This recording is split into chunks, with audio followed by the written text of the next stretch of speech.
परिवोदाः अन्यांस्ते अस्मत्तापन्तो हेतयाः पावको अस्मभ्यको शिवो भव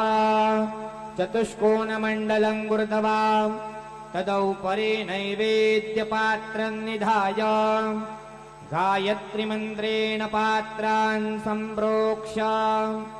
धेनुमुदरयाम् अमृते कृत्य ग्रासमुदरयां प्रादर्श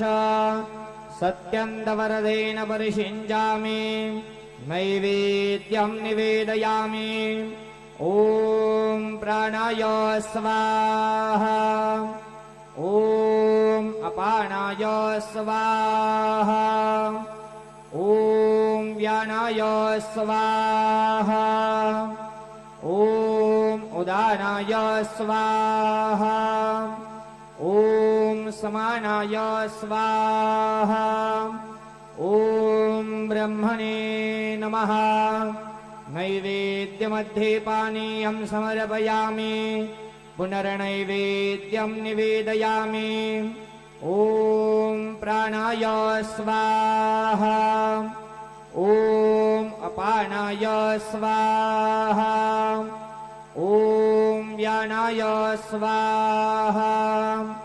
ॐ उदानाय स्वाहा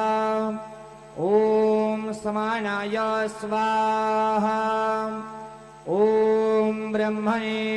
नमः नैवेद्यं निवेदयामि हस्तप्रक्षालनं समर्पयामि मुखप्रक्षालनं समर्पयामि